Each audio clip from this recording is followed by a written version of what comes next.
오늘은 우리가 윌리엄 모리스의 에코토피아 뉴스에 대해서 네, 이 번역자와 같이 또 번역자의 또 설명을 듣게 돼서 너무 아유. 영광인 것 같아요.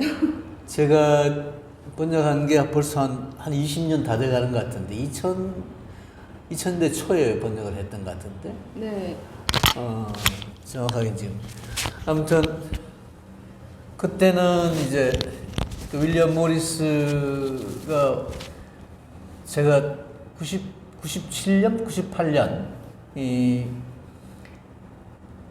윌리엄 모리스의 삶과 생각, 생애와 사상 뭐 이런 책을 냈었는데 그때 또 이제 윌리엄 모리스를 처음 소개를 저도 단행본 차원에서는 네, 뭐 아마 학위 논문 같은 건 좀 있었던 것 같은데 뭐 저는 잘 그쪽까지는 조사를 못했고 아무튼 일반인들이 읽을 수 있는 접할 수 있는 단행본으로서는 윌리엄 모리스에 대한 소개서로 제가 처음 네, 90년대 말에 책을 낸 것 같은데 근데 그 책을 내고 이제 윌리엄 모리스가 좀 소개가 되었으니까 번역도 좀 안 나오겠나 이렇게 생각했는데 번역이 나오지 않았어요. 그래요.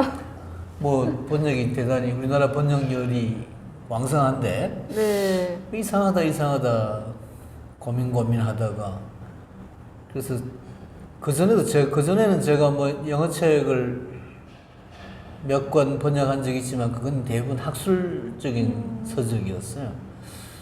사실 소설을 번역한다는 것은 선생님이 계시지만 대단히 힘드는 작업이잖아요. 영문학을 제대로 공부를 하고 또 문학적인 감수성이 있는 사람들이 신화 소설을 번역하는 문학 작품을 번역하는 것이 옳다고 생각이 돼요. 저는 뭐 감히 생각도 못했는데 뭐 전혀 소개가 안 되는 좀 안타까움 때문에 제가 2004년, 5년인가 지금 번역을 했습니다. 뭐 번역을 하고 나서 지금 벌써 한 20년이 다 돼 갑니다만은 그 사이에 뭐 그렇게 많이 팔린 것 같지도 않고 그 책이 그래도 3세인가? 3세 찍었나요? 네, 그렇던데요. 아, 깜짝 놀랐어요. 3세라 그래봐야 한 뭐 3, 4천 부 그런가? 겠죠. 모르겠어요. 저는 정확하게 제가 그 쓴 책들이 2016년인가 다시 그렇죠. 네, 한번 나온 것 같아요. 작은 책으로도 나오고 뭐 이랬는가 봐요. 네, 저는 그 책으로 봤는데 책이 되게 예쁘더라고요. 예. 네. 우리나라 책 쓸데없이 커요, 그죠? 네, 작으니까 무겁지도 않고 예. 표지도 너무 예쁘고. 그런가요? 네, 에코토피아 뉴스 원래 이 제목은 뉴스 프롬 노웨어입니다. 네, 그래서 이 제목에 대해서 여러 시비가 있었어요. 돌아가신 김종철 선생 같은 분도 왜 에코토피아 뉴스라고 하느냐, 유토피아 소식이라고 하는 것이 옳다, 뭐 이렇게 말씀하신 적도 있는 것 같아요. 그렇게 번역한 이유가 그러니까 뉴스 프롬 노웨어, 노웨어라는 게 뭐 유토피아를 뜻한다고도 볼 수 있죠, 영어로는. 네, 그런데 노회어가 반드시 유토피아를 뜻다는 의미하는 것도 아니에요, 그죠? 그래서 뭐 처음에는 제가 97년인가 8년인가 썼던 그 책에서는 모리스 소개서에서는 유토피아 소식이라고 그렇게 번역을 했었어요. 근데 좀 생각을 해보니까 이걸 좀 더 이 책의 특성, 그러니까 제가 느끼기에는 19세기 말엽, 20세기 초엽에 쓰여지는 그런 유토피아 관련 SF 소설 중에서 거의 유일하게 에콜로지, 생태 문제를 집중적으로 다루는 책이기 네. 때문에 그래서 제가 에코토피아 뉴스라고 새롭게 이름을 네. 붙였어요. 그런 점을 알아주는 분들도 많아요. 그래서 네. 뭐 잘 붙인 제목이다, 잘했다, 뭐 이렇게 하는 분도 계시는데 또 뭐 타박하는 분도 계시고 아무튼 뭐 그 번역 제목은 그렇습니다. 그래서 뭐 어떤 많은 사람들이 에코토피아 뉴스라고 소개를 해주지만은 또 어떤 사람들은 굳이 뭐 뭐 뉴스 from nowhere 이렇게 영어로 쓰는 분도 계시고 뭐 여러 분들이 계시는 아무튼 뭐 제가 번역한 건 그렇습니다. 뭐 앞으로 또 어떤 새로운 번역이 나올 수도 있으리라고 생각이 되는데 아무튼 이 책에 대해서 소개를 하자면 이 책을 1890년에 모리스가 쓰는데요. 36년생이죠. 34년. 34년생이죠. 34년생이니까 56세, 56세 이 책을 썼죠. 50대. 그리고 98년인가? 96년에 네. 62살에 죽죠. 이제 1890년이라고 하는 때는 이제 그 윌리엄 모리스가 본격적으로 사회주의 운동을 시작할 그런 시점인데 이 사람이 이 책을 쓴 직접적인 계기는 네. 그 한 3년 전에 네. 1887년에 에드워드 벨람이라고 하는 미국 소설가가 Looking Backward라는 책을 썼어요. 그러니까 1887년에서 2000년을 되돌아보다. 아니, 2000년에서 1887년을 네. 되돌아보다. 네. 라는 책을 썼어요. 근데 이 책, 그러니까 벨라미 이 책은 굉장히 그 당시 유명했죠. 미국에서 나온 소설인데, 그러니까 SF의 최초 소설이라고도 합니다. 사이언스 픽션 최초 작품이라고 하는데, 이 작품이 1887년에 미국에서 나오자마자 그게 베스트셀러가 되었어요. 그러니까 그 당시 19세기 후반의 최고의 베스트셀러는 바람과 함께 사라지다. 마크라트 미첼의. 그 다음에 벤허. 세 번째가 이 벨라미의 책이었어요. 벨라미의 책을 모리스도 읽었겠죠. 분명히 읽었을 겁니다. 모리스가 그 책에 대해서 언급을 하니까. 네. 이 책이 어떤 내용이냐 하면, 그야말로, 아주 기계적인, 말하자면 과학 만능의 미래 사회. 네. 그러니까 미래 사회가 아주 기술적으로 완벽하게 발전을 하고 그런 기술적 발전을 근거로 해서 인간들이 평등하게 새로운 그러니까 87년에 1113년 뒤인 네. 2000년, 네. 2000년을 예상하고 2000년에 그렇게 되리라. 네.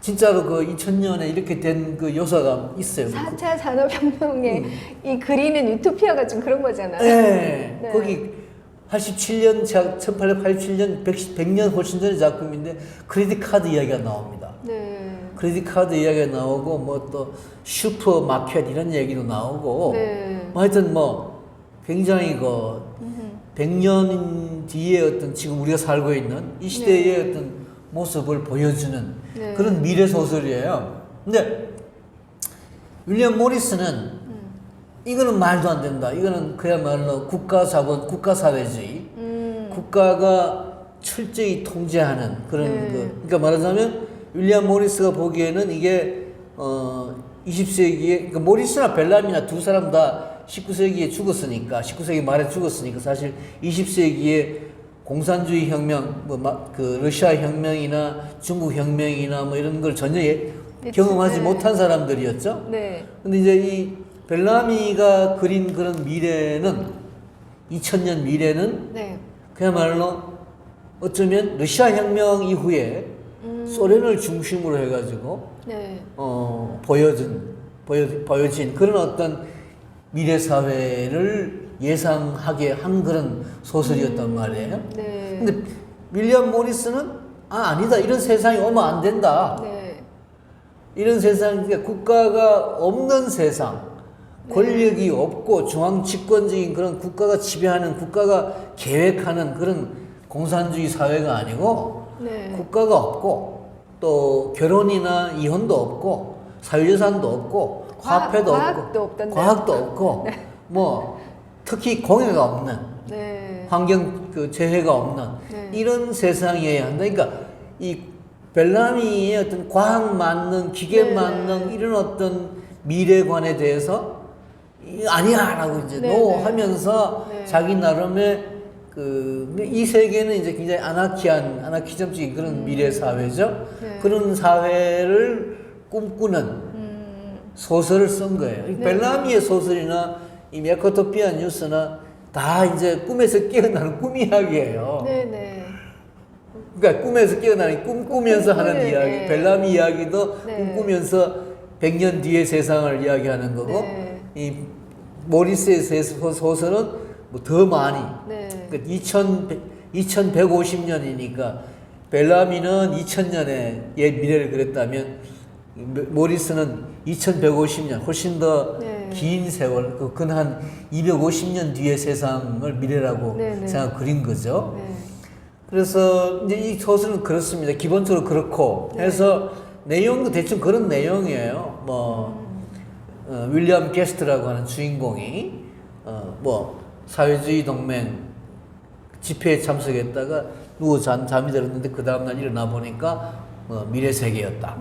근데 그 미래 세계가 이제 한 250년 뒤의 세상인데 이미 1952년에 큰 어떤 그 혁명이 일어나가지고 네. 이제 사회주의화가 이제 시작이 되어서 2150년이 되었을 때는 그야말로 국가 권력, 자본 권력, 이런 계급, 아무것도 화폐 이런 게 아무것도 특히 완벽한 어떤 그 이상적인 네네. 환경, 네. 자연 환경, 네. 또 아주 소박한 사람들의 삶, 진지한 그런 인간관계, 네. 그리고 결혼이나 이혼이나 이런 제도가 없이 자유로운 사랑을 누리는 네. 이런 어떤 삶, 이런 사회. 경찰이나 법도 경찰도 없고 법도 없고 감옥도 없고. 근데 교수님 그때 되면 직업이 없어질.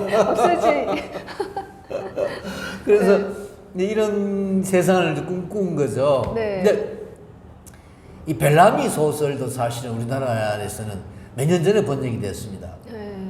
그게 거의 한 100여 년 만에. 그 인기가 없다 그죠? 이제 벨라미 소설이 기본적으로 미국에서는 베스트셀러였는데, 그리고 미국에서는 굉장히 중고등학교 학생들에게도 읽히는 정도로 네. 굉장히 필수적인 어떤 교양서인데, 네. 우리나라에서는 영문화 하시는 분들이 이제 그런 쪽에 관심이 별로 우리는 없었던가 그냥 봐요. 마르크스만 소개하는 것 같아요, 그죠? 같은 시대에 예, 이런 예. 사람들도 있었는데. 그렇죠. 예. 그래서 아주 어려운 이론들을 많이 소개가 되는데 의외로 이런 사실은 벨라미 소설만큼 이 20세기에 미국은 지금 미국은 사회주의라는 게 사실 굉장히 좀 사그러진 파이지만은 실제로 20세기 초반만 해도 미국의 사회주의가 굉장히 왕성했어요. 네. 사회당, 공산당 또 이런 게 있었고 굉장히 농조합을 비롯해서 노동운동도 아주 열정적으로 행해졌기 때문에 근데 그 미국의 어떤 사회운동, 사회개혁운동 네. 또는 사회주의 운동에 결정적으로 영향을 미친 것은 마르크스도 아니고 엥겔스도 아니고 벨라미입니다. 벨라미의 소설이 결정적으로 기여를 한 거죠. 네. 그런 점에서 본다면 미국 문학사나 미국 문화사에서도 굉장히 중요한 역할을 한 거고 벨라미 소설이. 그런 점에서 우리나라에서도 미국 문화에 대한 좀 소개를 하거나 하는 사람들이 당연히 그걸 번역을 했어야 되는데 전혀 제가 알기로 벨라미에 대한 논문도 거의 없더라고요. 벨라미 굉장히 중요한 작가인데. 네. 그리고 벨라미의 그 책 말고도 평등이라든가 여러 가지 또 이런 자기 나름의 아주 이런 이 국가 사회주의라고 할까요? 아까 말씀드린 바와 같이 그런 아주 계획된 그런 평등 사회로서의 사회주의, 공산주의 네. 이런 것을 많이 추구를 했는데 묘사를 했는데 이제 아마 우리나라의 그런 어떤 반공주의 네, 이런 것 그렇죠. 때문에 아마 그런 소설이 네. 소개가 안 되었겠죠. 네. 미국에도 사실 잭 런던이라든가 도스파서스라든가 존 스타인백은 노벨 문학상 수상자이기 때문에 소개가 좀 됐는데 이런 미국의 20세기 초엽, 20세기 후 전반의 사회주의 소설 벨라미도 대표적인 작품입니다. 거의 소개가 안 됐어요. 아무튼 벨라미도 그럴 뿐만 아니라 모리스 소설도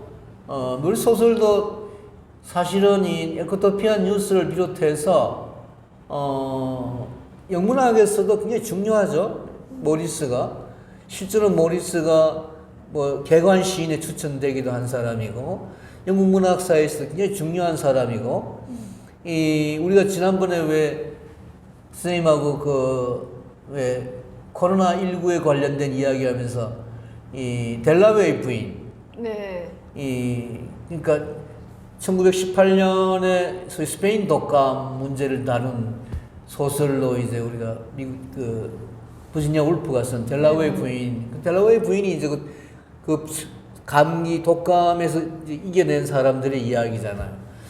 그 델라웨이 부인의 그게 1925년 작품인데 거기에 나오는 여자 주인공 둘이가 이 모리스의 소설을 비밀리에 읽었다라는 그런 이야기가 나와요. 네. 그만큼 이제 이 20세기 초연만 하더라도 그 모리스의 소설을 읽는 그런 독자들이 많았는데 실제로 우리나라에 이 미국 일본을 통해서 이제 사회주의가 그 소기가 되는 과정에서 이 마르크스나 엥겔스 같은 그런 정통 이 사회주의자들보다도 윌리엄 모리스가 쓴 사회주의라는 책, 소셜리즘이라는 책이 제일 먼저 소개가 됩니다.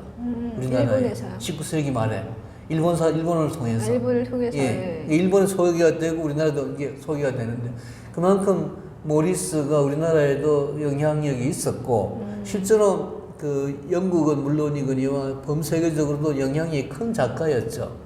근데 벨라미도 그렇고 모리스도 그렇고 아마도 이 사회주의 내지 반공이라고 하는 이런 측면 여러 가지 어떤 장애 요인 때문에 소개 안 된 것 같아요.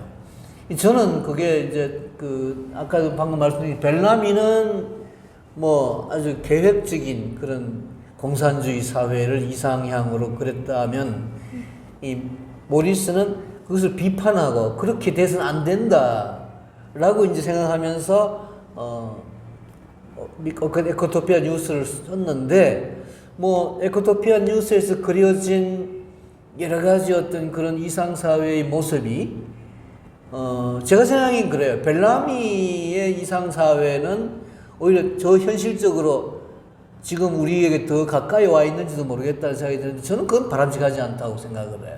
오히려 모리스가 추구한 생태적인 유토피아, 그러니까 에코토피아가 우리가 나아가야 될 기고 특히 이제 우리가 지금 뭐 코로나19 같은 이런 기후변화로 인한 여러 가지 어떤 폐해를 목격하고 있는 이런 판국에서는 또 이미 1989년에 소련이 해체가 되고 사회주의가 일단 끝난 이 마당에서는 벨라미의 견해보다는 벨라미의 미래관보다는 윌리엄 모리스의 미래관이 훨씬 우리에게 바람직하고 지향돼야 될 부분이 아닌가 이렇게 생각이 되어서 여전히 지금도 그 소설은 우리 사회에 우리 현실에 의의가 있다고 생각하는데 이건 뭐 번역자이기 때문에 하는 소리인지 모르지만은 선생님 어떻게 읽으셨어요?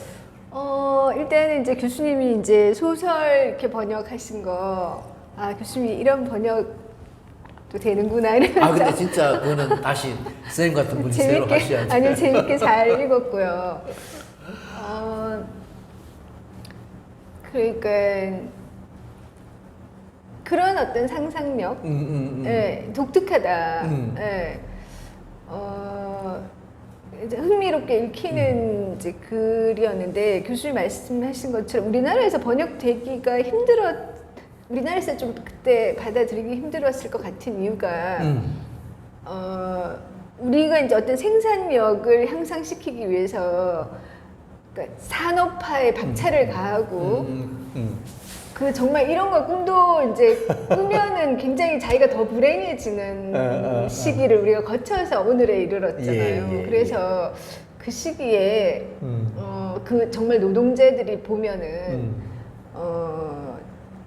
그러니까 그 상대적인 빈곤이 더 크게 느껴졌을 수 있겠다는 생각이 들고 이제 그런 측면에서 좀 정말 백일몽이다. 이거 약간 있는 사람들이 상상할 수 있는 그 상상의 세계 안에서만 가능한 게 아닐까라고 비판할 수도 있지 않을까라는 생각도 들지만 또 이제 어떤 의미에서는 그 노동의 이제 그러니까 그 소외가 사라진 마르크스도 결국은 이제 그러니까 19세기 전반기에 그 영국의 현실 산업혁명이 막 시작되고 인간이 너무 비참해지는 이제 기계의 노예가 되는 이제 그런 현실에 대한 비판으로서 이제 그 자기 사상을 그렇죠. 네. 전개해 온 것처럼 그 현실이 없었다면은 또 이런 그림도 나오지 않았을 것 같다는 생각이 드는 거예요. 그때 너무 이제 그게 심하니까 이제 모리스가 이런 세계 인간이 살만한 세계, 인간다운 세계 그리고 이제 서로 정상적인 인간 관계가 가능한 세계를 이제 꿈꿀 수밖에 없었겠다. 이 이제 작품의 어떤 필연성에 대해서는 굉장히 긍정이 되더라고요. 이런 꿈을 꿀 수밖에 없는 시대에 이제 그가 살았구나 그런 생각이 들고 정말 거기 이제 나오는 세계가 전원 생활이잖아요. 전원에서 네. 그러니까 대도시가 없고 농촌과 도시가 적절하게 인구 분산이 돼가지고 그렇죠. 예. 각자 자기가 원하는 거를 하고 또 이제 그 노동 자체가 굉장히 즐거운 거. 노동을 안 하면 오히려 그게 괴로운 인간은 노동을 해야 즐겁다는 그런 그 인간에 대한 이해. 인간의 노동을 통해 자기를 실현한다라는 그런 기초 위에서 이런 거 좀 막스도 공유하는 거잖아요. 근데 그 노동이 즐거워야 된다. 라고 생각하고 그것이 이제 실현된 사회를 이제 그려놓은 것 같아요. 그런 의미에서 이제 정말 누구나 꿈꿀 수밖에 없는 사회를 꿈꾸었다는 거 그게 혁명적인 거죠 사실.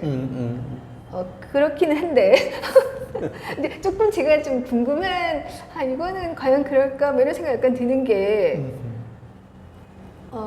한편 거기 보면은 교회도 나오더라고요. 그 마을 안에는 교회도 가고 사람들이 이제 그리고 모든 인간들이 막 되게 활기차고 심신이 이제 조화롭고 건강하고 인간 관계에도 이제 서로 막 존중하고 그런 이상적인 그 마을을 이제 꿈꾼 걸 그려놨는데요. 그러니까 제가 이렇게 약간 그럼 이런 건 어때라고 생각했던 것도 다 터치를 조금씩 해놨더라고요. 어떤 그 왜 노인을 보면은 인간이 그래도 뭐 경쟁이 있어야지 좀 활기차지지 않아? 뭐 이런 비판도 하잖아요. 인간의 본성에 대한 질문인 거죠. 인간이 정말 다른 사람 존중하고 막 그렇게만 살 수 있나? 뭐 그런 것 우리가 지금 경쟁 사회에 너무 익숙하다 보니까 뭐 그런 거라던가 하여튼 몇 가지 내가 궁금했던 것도 거기서 다 터치를 해놔서 모리스가 생각은 다 했구나 이런 생각을 했는데요. 그러니까 법도 없고 경찰도 없고 형벌도 없고 그냥 양심에 따라서 그 자유 의지가 굉장히 선하다고 믿는 이제 그런 인간에 대한 존중을 바탕으로 해서 이제 그런 사회가 그려지고 있는데 이런 이상은 어디에서 왔는가 보면은 거기서도 약간 중세에 대한 이제 그 중세 14세기 중세 예, 좀 이상적으로 생각한 그런 게 있잖아요. 그런 거 보면은 기독교적인 인간을 이제 좀 뭐 생각 안 했다고 할 수 없거든요. 그리고 이제 그런 이상 사회도 그 사도행전에 나오는 능력에 따라 일하고 필요에 따라 이제 사용하는 쓰는 이제 그게 딱 맞는 예, 그런 이제 사회를 그려놨거든요. 자기 능력 있는 사람 자기 하고 싶은 노동을 하고 그 다음에 소유가 없는 거 사적 소유가 이제 폐지돼서 필요한 건 갖다가 그냥 쓰고 집도 이제 그렇게 공유하는 자기가 살고 싶은 데 가서 살고 뭐 이러는 거잖아요. 근데 그런 사회가 가능하려면 그런 사회를 유지할 수 있는 인간이 있어야 되는데 그 인간이 기독교적인 그러니까 성경에 나오는 그런 어떤 새로운 인간 뉴빙이라고 봤을 때 그거는 이제 예수와 같은 그런 인간 모형인데요. 그 예수와 같은 인간은 사실은 그 오랜 구약에서부터 쭉 많은 이제 과정을 거쳐가지고 마지막에 정말 자기 뜻이 없어진 내 뜻대로 마옵시고 아버지 뜻대로 하옵시고 이렇게 하는 그 이제 그러니까 성경의 결론으로서의 그 한 새로운 존재, 그 새로운 존재가 모인 사회라면 그게 가능할 것 같아요. 자기 뜻이 없으니까. 예. 서로 이제 욕심을 내지 않는 거죠. 자기 능력 있는 만큼 일하고 필요한 것만 쓰고 거기서 평화가 유지되는데 그런 인간을 만들어내는 그 과정이 그려져 있지 않은 거예요. 그러니까 모리스가 얘기한 거는 교육인데요.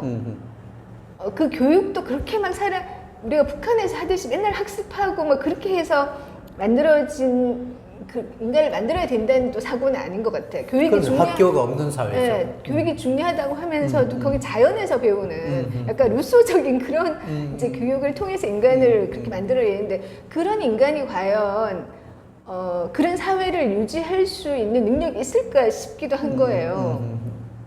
그래서 어떻게 생각하면은 우리의 이상적인 그림이 완벽할수록 거기에 이루고 싶잖아요. 근데 이제 거기 이르려고 하는 방식이 여기서는 1952년에 있었던 네네. 혁명인데 네. 그게 굉장히 스무스하게 그 혁명이 이제 물론 물리적 충돌과 그런 폭력이 약간 있었지만 너무 이제 부드럽게 그 정권이 다 이양되거든요. 이쪽 그 사회 민주주의. 이제 그 과도기 묘사가 네. 그러니까 자본주의에서 네네. 이 사회주의 이상사회로 넘어가는 그 과도기적인 혁명 과정이 네. 선생님 말씀대로 사실 그건 쉽게 그렇게 넘어가지 않아요? 머릿속 경험하지 못했기 네. 때문에 그래도 그런 그 이행기, 과도기에 대한 묘사는 네. 모리스의 소설이 처음이라고 할 수가 있어요. 상당히 좀 구체적으로 생각을 많이 해서 쓴 것 같더라고요. 그럼요. 예. 그러니까 물론 뭐 그게 지금 생각하면 상당히 좀 나이브한 그런 또 단순한 그런 이행 과정이라고 비판할 수 있겠지만 19세기 말엽의 상황에서는 네. 나름의 대단한 상상력을 발휘한 거죠. 그러니까 그런 이전- 이행기, 과도기를 경험하지 못한 그러니까요. 상황에서 네. 그런 걸 이제 모리스가 썼으니까. 네. 그래서 그건 근데 이제 그게 너무 사실은 그렇게 안 넘어갈 수 있잖아요. 그렇게 하는 그 그렇죠. 못 넘어갈 폭력이 수가 있죠. 너무 많은 사람이 거기서 죽을 수도 예, 있고. 그렇습니다. 그게 20세기 후 사회주의 혁명이 그걸 증명하죠. 네네. 숙청이라든가 뭐 엄청난 네. 그런 질곡이 있었잖아요. 그러니까 그런 과도기가 그렇게 단순하게 그렇게 아름답게 쉽게 그렇게 이루어지리라고 하는 선생님 말씀대로 그거는 모리스 소설 에코토피아 뉴스에서 좀 약점이라고 볼 수 있는 그런 측면이라고 할 수가 있죠. 근데 뭐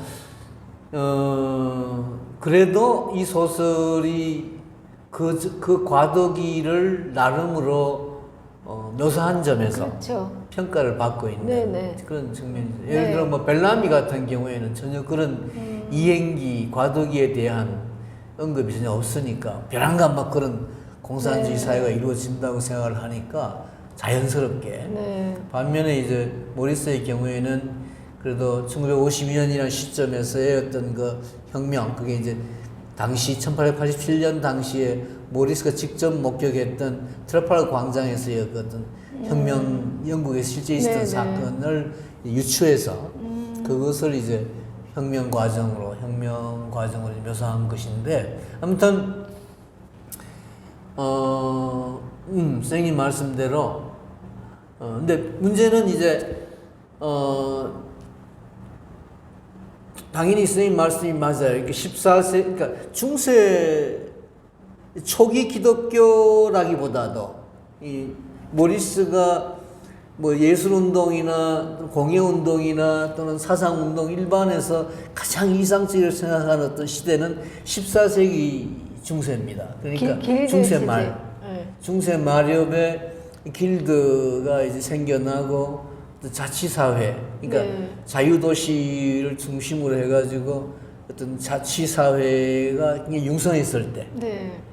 그러니까 중세 전체가 아니고 또 기독교적인 이념은 적어도 모리스가 초기에는 굉장히 뭐 목사가 될 뻔도 했던 네. 사람인데 근데 뒤에 다 버린 것 같아요. 다 보니까. 그렇습니다. 네. 무신론으로 돌아가는데 사회주의로 넘어간 것 무신론으로 같아요. 돌아가는데 그러면서 불구하고 14세기, 14세기, 14, 5세기 네. 그 한 1, 200년 동안의 중세 마력, 르네상스까지 이르는 그 시점에서의 어떤 그 고딕 건축이라든가 이런 장식, 이런 어떤 예술이 융응하고 네. 또 도시를 중심으로 해서 자치가 굉장히 번성했을 그 시절을 이 사람이 항상 이상사회라고 생각을 한 거죠. 네. 그러니까 그 시대의 이념, 그 네. 시대의 정신이 네. 기본적으로 기독교 정신이고 네. 또 예수 정신이고 또 중세 천년 동안 계속 유지되어 온 소위 천년왕국설, 네. 기독교 이념의 어떤 그 말하자면 이상사회, 네. 기독교적 어떤 유토피아 사회를 기본으로 한 거죠. 네. 따라서 에코토피아 뉴스에서도 이 사람, 그러니까 자기는 무신론자지만은 마르크스나 엥겔스처럼 종교는 뭐 인민의 앞편이다 이런 소리는 하지 않습니다. 종교의 힘, 종교의 의미를 굉장히 그 모리스는 인정을 한 사람이죠. 그래서 에코토피아 뉴스도 교회가 나오는 것이고, 물론 거기에서 어떤 그 교회라고 하는 것은 그 당시에 모리스가 비판했던 19세기에 그런 그 대단히 속물화되고 권력화된 그런 영국 성공회를 중심으로 한 국교를 중심으로 한 그런 기독교는 아니고 네.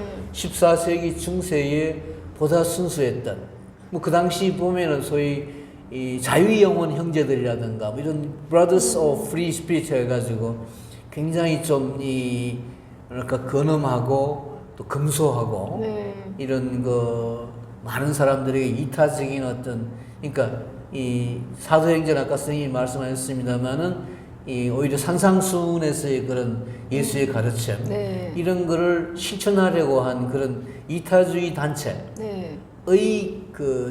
그런 그런 정신이 지배하던 시기였던 그렇죠. 그게 거죠. 14세기 중세에 네네.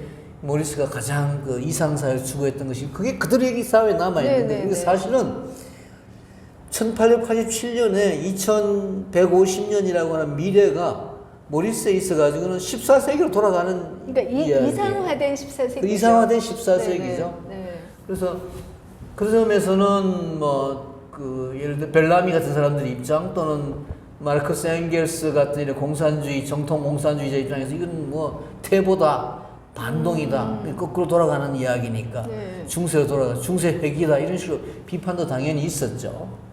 그런 반면에 사실 모리스의 그 에코토피아 뉴스가 그러니까 우리나라에 아까 오랫동안 소개 안 됐다고 말씀드렸는데 영문학에서 그렇게 좀 소홀히 취급이 되고 또 영국 내에서 영미에서도 별로 그렇게 인정을 못 받은 이유가 어쩌면 그런 그 좀 뭐라 할까요 좀 추상성이라 할까 어떤 그런 이상 사회가 너무 좀 현실성이 없다 뭐 이런 식의 비판을 받았기 때문인데 근데 60년대에 오면서 1960년대에 오면 50년 60년대에 오게 되면서 이제 E.P. 톰슨이라는 네. 유명한 유럽들이 그 쪽에 영국의 어떤 뭐이 유럽들 쪽에 뭐 이론가들이 많이 있습니다만은 그죠. 뭐 홉스범도 있고 뭐이 윌리엄스도 있고 한데 그 중에 이제 E.P. 톰슨이 에드워드 팔머 톰슨이라는 사람이 윌리엄 모리스한 책을 씁니다. 그래서